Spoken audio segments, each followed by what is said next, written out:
Good day, good day, good day, everybody. I hope you're doing well. Yes, welcome, welcome, welcome. Good day, Tim. It's good to see you. Good day, Gladys. Back at you, Queen. I hope everyone's doing well. Thank you for joining me today for Sip with Rev Melissa. And SIP is an acronym, Spirit in Practice.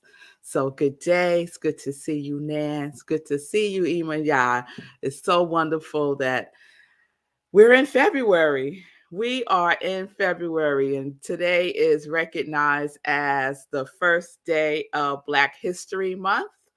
And so that had something to do with the direction my SIP took today, because I was all ready to talk about a new series.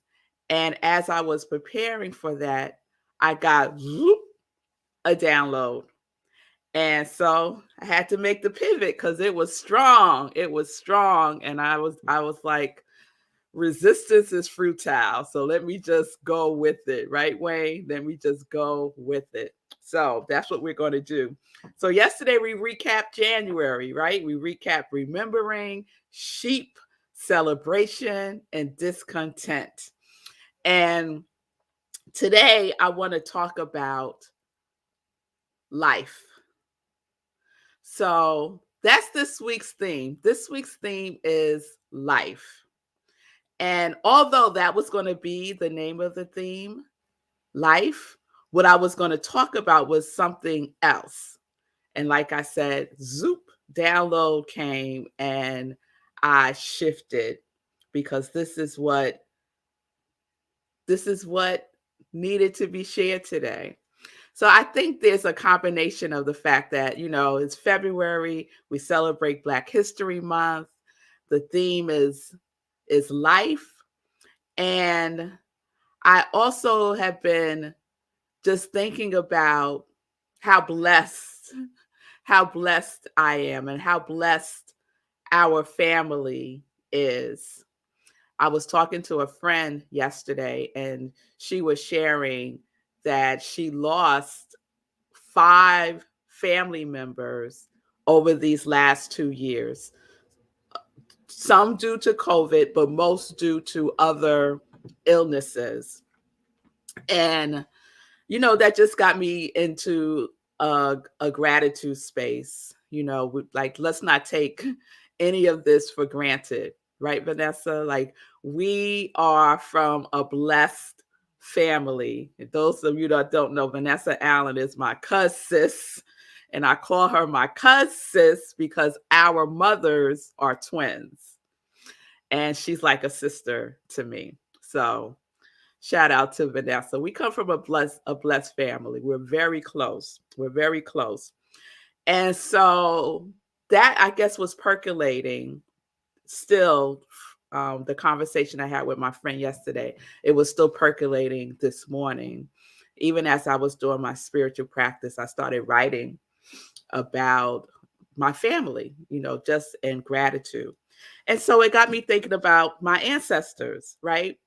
And how life was for them, you know? And Rockland, where I'm the spiritual director, Rockland Centers for Spiritual Living, since we're in February, we're in a new theme for February. And the theme that I created for February is remember, life is calling. Remember, life is calling, right? And my ancestors answered that call of life. And because they answered that call of life, I'm here. Right? That gives me that gives me chills because they answered the call to life. I am here. I am here. So I want to honor them. I want to honor my ancestors on this first day of Black History Month. And I want to do so in this way. So some of you know that I'm an interfaith minister, and I recently, in August of last year, became the spiritual director at Rockland CSL. And part of that process was to become affiliated with Centers for Spiritual Living. And one of the things that I had to do was submit a narrative of my life. They called it a biographical. Remember, that would be something, a biographical sketch of my life. And this is how I opened it. Oh, did I not bring it down? Oh, shoot, I didn't bring it down, but I'm going to try to remember from the top of my head that I am the daughter of Eunice Gibson, and she is the daughter of Ethel Gibson, who is the daughter of Melissa Davis, of whom I am named. And I carry their power, their purpose, their joy, and their love. And I continue the lineage of ministry. I am Rev Melissa. So that's how I opened up my biological sketch. And the committee that read it and that paneled me to assess if I could become affiliated with Centers for Spiritual Living, one of the ministers shared with me that she's been on the panel for like 20 years, and she has never seen an opening like that in a narrative, application to become affiliated. And she was quite taken by that. And so we had this conversation. I ran into her at the CSL convention, and she brought that up again to me. And so we started talking about it.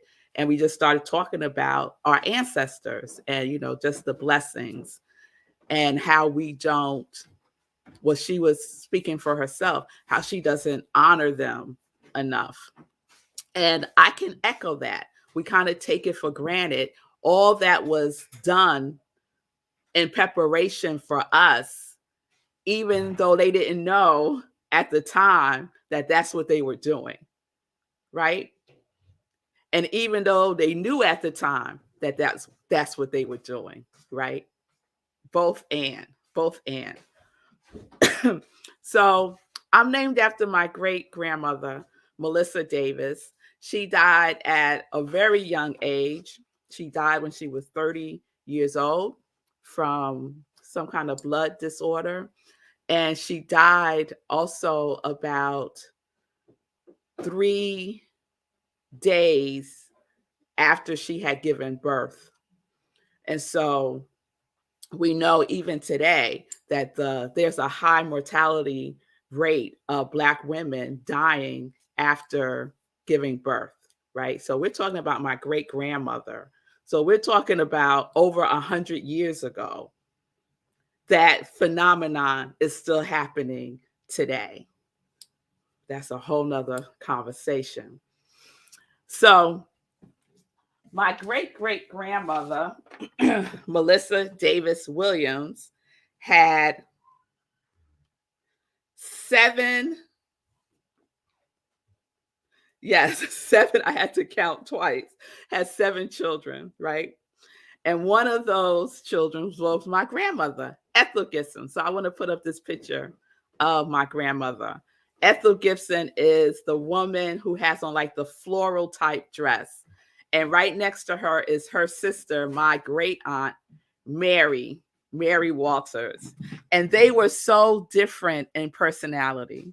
My grandmother was quiet, very reserved, loved God. And my Aunt Mary also loved God, but she was spicy. She was like, she will tell you like it is in a minute, right? Very, very different personalities. And they both were the matriarchs of my family growing up, right? Every Sunday at grandma's house after church, all this wonderfulness, right? And they embedded in our life as a family the importance of family, of staying together, of loving each other, right? Of knowing that there is something bigger than we are, right? Yes, Vanessa, very similar to our moms. Absolutely. Vanessa's mom is quiet, reserved, and my mother got some spiciness to her. Who did I take after? Right? So that was my grandmother and my aunt. So my grandmother, right, gave birth to twins, my mother and Vanessa's mother. And my mother is not on here today. She's usually on, but today she's not. I don't see her yet. So Eunice Gibson and Evelyn Carter. So let's put that picture up. There they are, the twins. And I bet you they did not plan to dress alike. They do that often without even knowing what the other is going to wear. So well, they both have on glasses. Let me see how I could distinguish. The hoops, the one with the hoops is my mother. And that is my aunt right next to her, my aunt Evelyn. And they live together, right? They're very close. So they're twins and they are very close. All of my life, my aunt has been stones thrown away from my mother. We grew up living in the same building, right across the hall from each other. Then we lived right across the street from each other. And now they live together with their older brother. So my mother, right? Talk about life. My mother sacrificed so much for her children. So my mother had 4 children, right? I am the oldest. And I have 2 brothers and a sister. And we were raised by a single mother. However, we were raised by my aunt also, and my other aunt, and my other aunt, and my uncle. You know what I'm saying? It was certainly a village, right? And because of that, my life was encapsulated in so much love. And so much love. Now, don't get it twisted, right? There was discipline, y'all. There was certainly discipline, but we always, without a doubt, knew that we were loved. We knew that we were loved. And so throughout the lineage of my family, ministry has played a significant part in it. There's always been ministers in my family line. And unbeknownst to me, growing up, I had no idea that I would become a minister. If someone told me that growing up, that I was going to be a minister, I would have said, y'all lost your mind, right? But here I am, right? So there's something about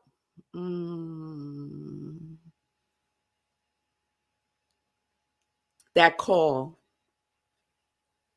There's something about that call that doesn't end with us, right? So my call doesn't end with me. My call will continue out through generations, right? And it might not necessarily be in this form of ministry, but it will be in a form of some ministry, right? We all have our gifts. We all have our gifts. And so our gifts are our ministry. And I learned that in my family, right? When I think about it, we all have a gift of ministry that is calling to us, right? And we all have the opportunity, given what we know now, given what we know about how life works for us, by working through us, we can heal so much, right? The generational healing that can happen for our family thread is so powerfully embedded in us, right? So life is calling. And I am so grateful that I answered this call. I am so grateful my soul answered the call to be a part of this family thread. This family thread, right? So you saw my mom. So let me show you my dad, right? Because I couldn't have got here without him. So this is my father, Johnny. So I wasn't raised up with him, but we have a very positive, loving relationship that took some healing work and that took some forgiveness work, right? And I did that work. I did that work. And here we are. I think it was on one of his birthdays a couple of years ago. And you'll see what shirt he has on, right? Another Prince fan. Yes, yes, yes, yes, yes, yes. So just to honor this time of Black History Month, I wanted to share that. I felt called to do so. Maybe there's someone who's listening to this who can see their family in a different light, can maybe heal a generational hurt so that it can stop with you, that we have the space to hold it and to heal it. So I'm grateful for that. I'm grateful to come from a lineage of powerful, purposeful, loving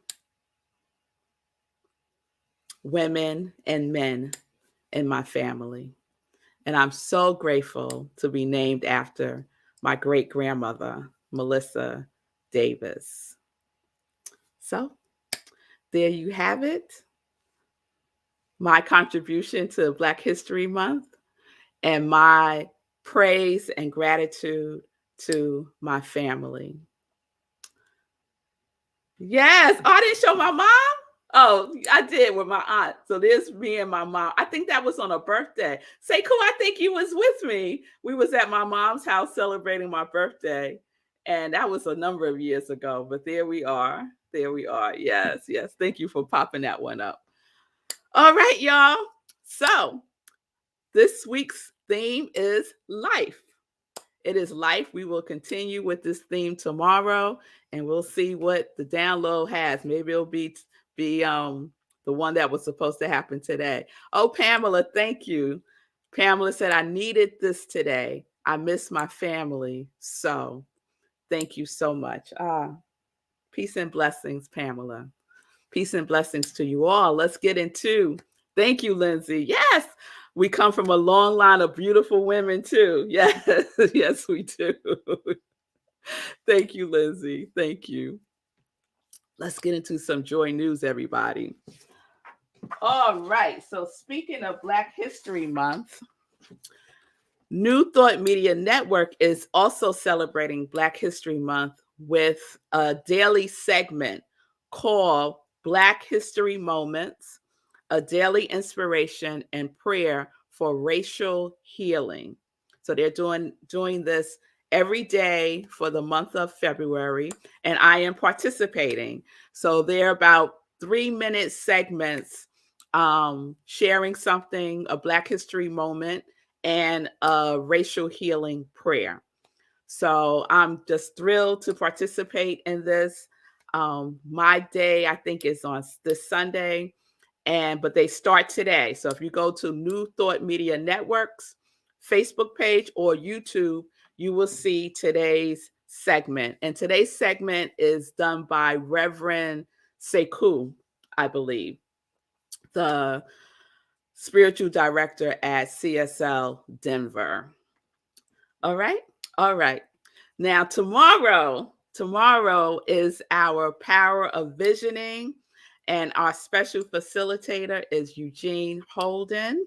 So please join me every Wednesday at Rockland CSL. We do what's called the Power of. And so tomorrow is the Power of Visioning, our hour of power with Eugene Holden. He's an amazing teacher. He's an amazing prayer. Oh, he could pray, y'all. He could pray.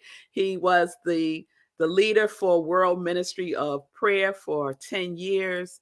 He also writes a column in the Science of Mind magazine every month of personal affirmations that you can carry with you throughout the month. So he is gifting the center with his gift. And so please join me tomorrow, Wednesday, 7 p.m. Eastern Time. Go to Rockland CSL, click on the Hour of Power link, and you will be in the Zoom room. Okay. Then this Sunday, we have Living Life in Joy, 10:30 a.m. Eastern Time. Please join me as we continue in the Black History Month veins. Like, it's going to be something around there. All right. And then sip at Rockland CSL, 11:30 a.m. Eastern Time. And as I mentioned, our theme for February is Remember, Life is Calling. And my topic for Sunday is listen to life. Listen to life. So please join me for a Sunday celebration. You go to Rockland CSL, click on Sunday celebration, and you'll be in the Zoom room. And we also live stream on Facebook. So that is Sunday for you. Other dates to save. February 16th is our next meditation with the full moon. We're just doing full moons for 2022.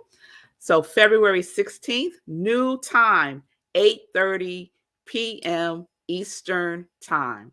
Okay, so that should work for the East Coast folks and for the West Coast folks. And that also works for me stopping everything by 10:30, which y'all know is my new thing.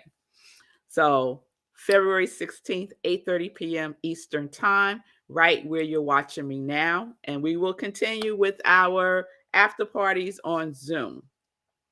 Save the date. I decided February 26th will be our vision board gathering.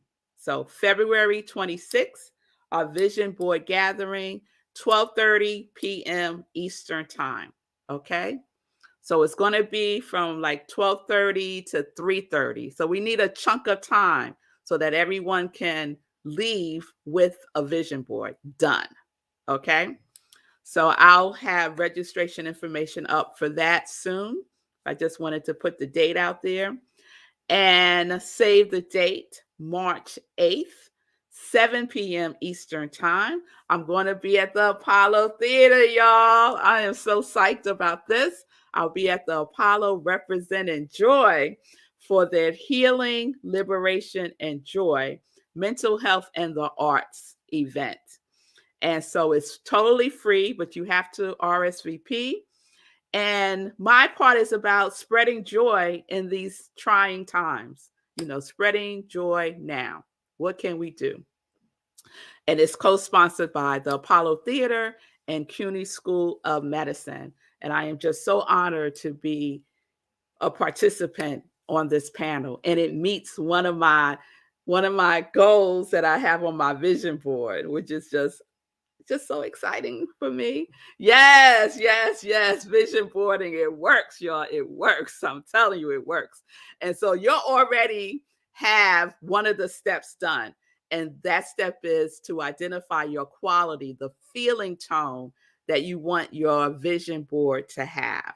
Okay. So I think everyone that's on right now has their quality for 2022. If you don't, figure out what it is, decide what it is, choose it, put it in the comments so I can capture it on the list. All right. So that's step one. And as we lead up to February 26th, I'm going to be giving you some preparation steps, right? To do. Preparation steps to do. Step one, your quality. Be clear about the feeling tone. The feeling tone is your quality. All right. So let me check in with Sekou, see how he's doing. What's happening? Hey. Great photo gallery of the fam. That was pretty cool. Thank you. So I just wanted to circle back to something you said yesterday, actually. You were talking about what I said about Andrew Carnegie. So briefly, here's the here's the thing. Here's the story. So the human attention span has been reducing itself, especially with the advent of social media. So they say that the average attention span has gone from around 12 seconds to 8 seconds, which sounds small, but sounds even smaller because the average attention span of a goldfish is 9 seconds. So the average human being has less than the attention span of a goldfish, which is really crazy. Anyway, reversing, Andrew Carnegie went from a day laborer. He started off as a day laborer, like hammering spikes on a railroad, and became one of the wealthiest people in the world. And he did it so quickly that he was investigated by what became later known as the FBI. So they're like, no, you must be cheating. You must be doing something wrong. They came to investigate him, and he said, no, I could just hold my attention for 5 minutes. And they were like, that's not an answer. That's not an answer. Right? He was like, well, you try it. And no one could do it. And that's when they decided to leave him alone. And that became his claim to fame, that he could hold his attention on something for 5 minutes. So imagine if we can just hold our attention for 5 minutes on something, the heights to which we can achieve, especially if we're going from around 8 seconds per thing to 5 minutes per thing. That's a huge difference. And you're already proving that when you're giving 5 minutes a day to your vision board. You're giving that intention. And that's a great practice. So I wanted to give the full story in case that resonates with anyone else out there who wants to expand their powers of perception and their ability to focus on something for a protracted period of time and not multitask. Focus in on something and see what that gets you. Yeah, thank you for sharing the whole story. If you missed yesterday's sip, I was just sharing that I'm stacking the habit of my vision board with my transcendental meditation practice. So after I do my meditation, I get my vision board and I focus on it for 5 minutes. I set an alarm, a timer, and I focus on it for 5 minutes, right, in the morning. And then when I do my second TM, when I do my second meditation later in the day, I pick one thing on my vision board and I just imagine myself fully immersed in that, right? I create this whole positive future fantasy about it. I visualize and I'm really in it as if it is happening because our brain doesn't know that it's not. So that's a whole nother thing, but it works. It works. I've used this so many times in my life, and I know that it works. So thank y'all. Thank you, Sekou, for sharing the story and test it out, y'all. You only know if something works for you if you try it. If you not even try it, if you do it. If you do it and do it consistently and do it consistently. All right. So join me tomorrow as we continue the life series. Happy Black History Month, everybody. Peace and blessings, peace and justice. We're living life in joy, connected to our yes.